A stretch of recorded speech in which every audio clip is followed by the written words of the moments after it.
Awesome. All right, that gets you in the spirit, doesn't it? It does. All right, so we're lighting our candle, our purple candle again for the second week of Advent, which is a Catholic ritual leading us up to the Christmas holiday, which we talk about as the birth of a higher consciousness, a consciousness of oneness. And week one, if you remember, was all about hope, about that expectation for good, that vision that we have of possibility. And I was likening it to preparing for the birth of a baby. First thing that happens is you go, oh, looks like we're going to have a baby. I wonder what that will be like. And you start visioning for all of the good and the beauty and the joy that comes from this process. And so week two is love. And in this sense, love is that growth of self-awareness. It's what's happening within. And it's the idea that as we become more self-aware, we begin to let go of and clear out that which does not serve us. So we make room for something new, not unlike clearing the furniture out of the spare bedroom to turn it into a nursery. So this is our candle of love for week two of Advent. So the title today is Warmth, Food, and Love.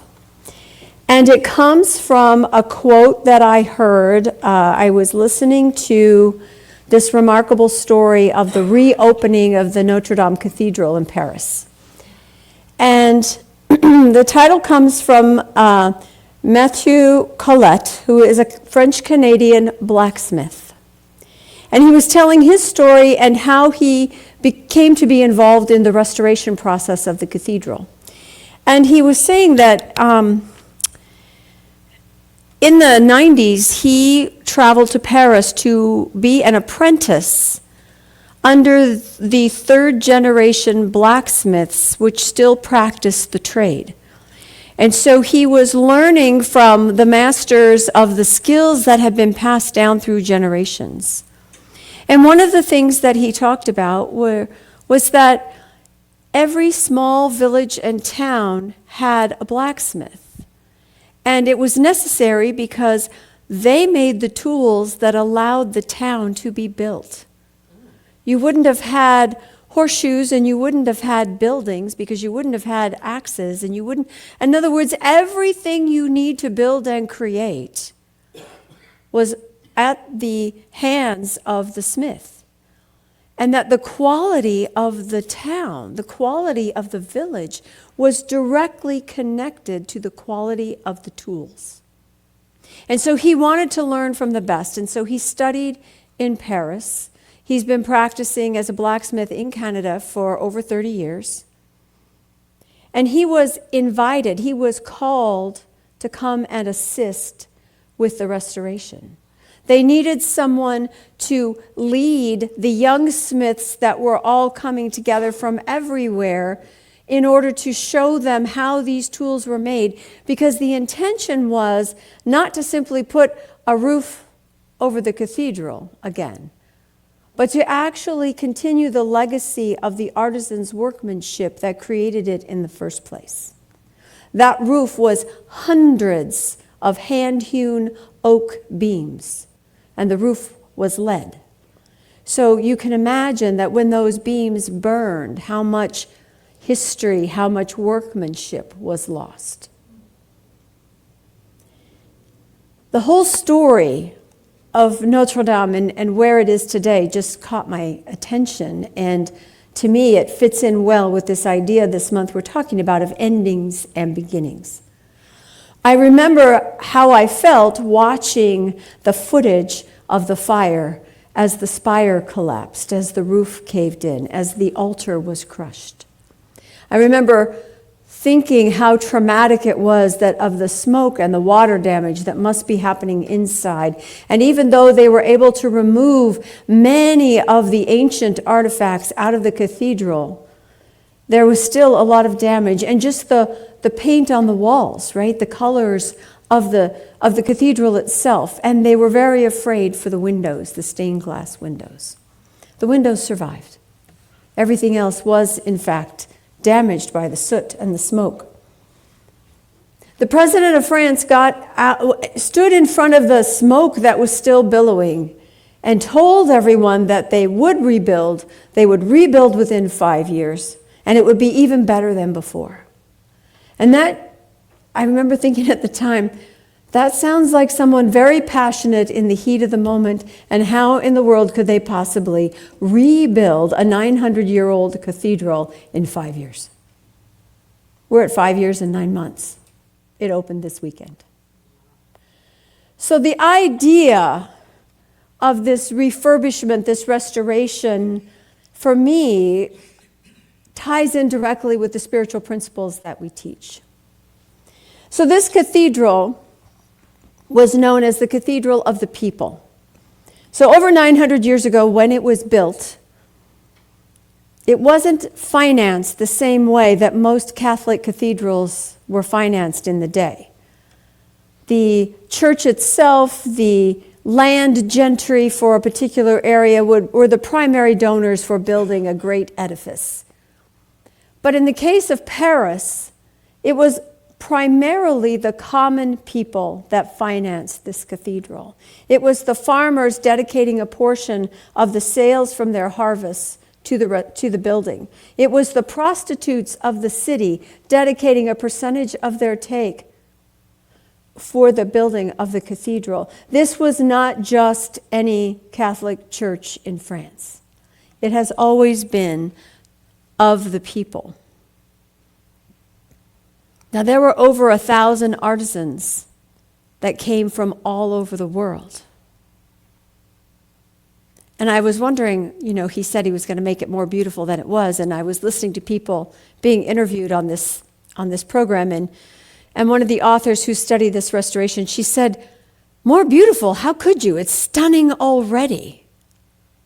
But this combination of workmanship from the artisans and the technologies that are available to us today have restored this building to something no one has seen in centuries.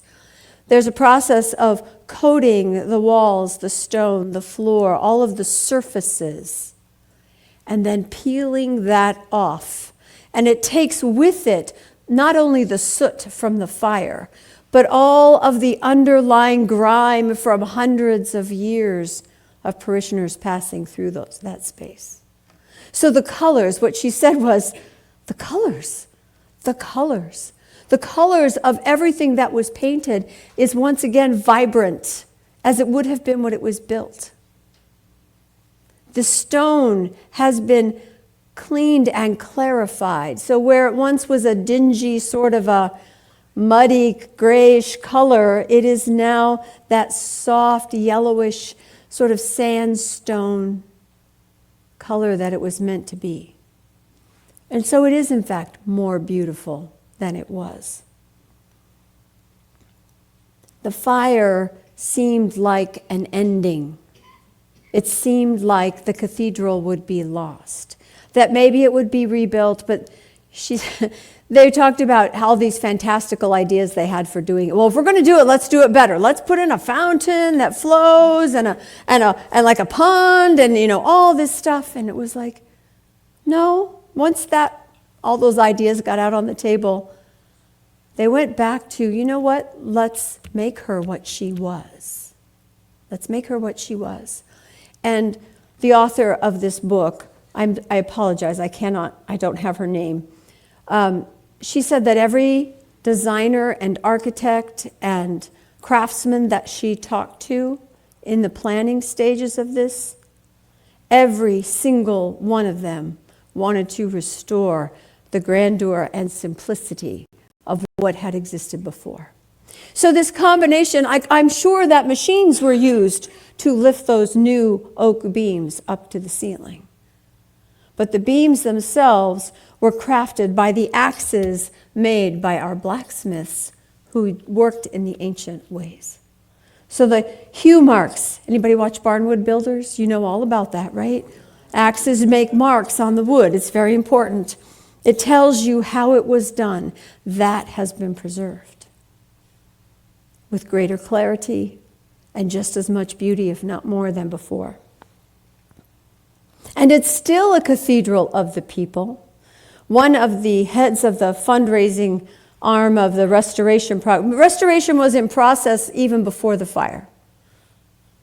One of the heads said that after the fire, in 1 hour, he had over 400 donations being transmitted into his organization, and it blew up a smartphone.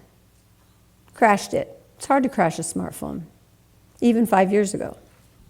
So from 2019 and smoke rising to this weekend, something amazing has happened. Over 340,000 people donated from 15 countries.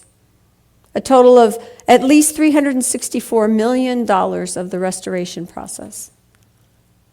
This is not just a church in France. This is still a cathedral of the people. It's not just a Catholic church in Paris. This is known and loved and recognized as something valuable, as a symbol of our life, our culture. It's recognized all over the world. If you've ever been to Paris, I can't imagine you would be there without seeing Notre Dame. You see the pictures, but it's not the same. You stand there in person, and it's amazing and extremely huge and very intricate. Such workmanship. So this weekend were all the ceremonies to reopen it.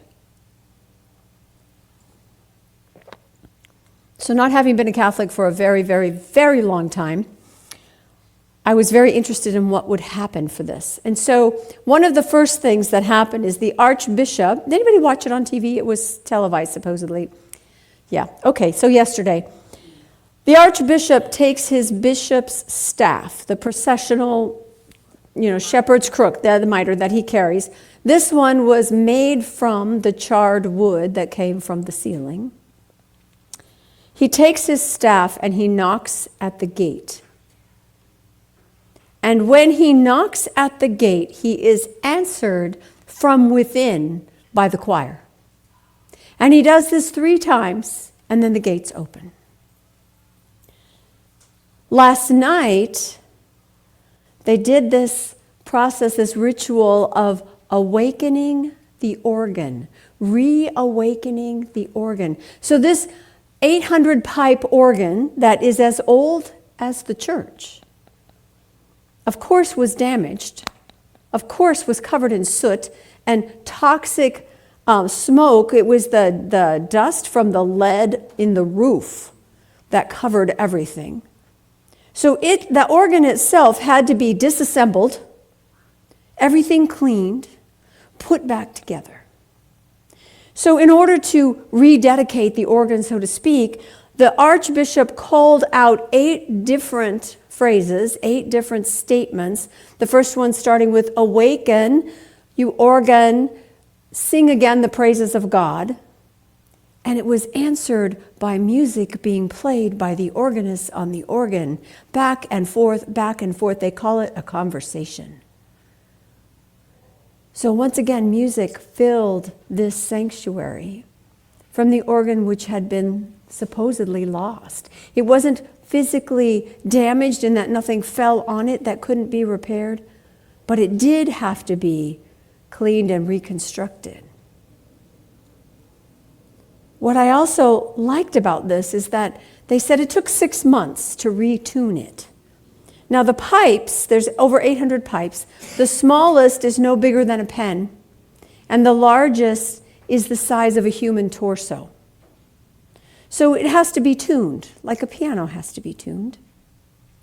And they did it took 6 months, and they did it at night because they needed to do it in the silence. They needed to work when it was quiet in the city, when there wasn't any other work going on around them.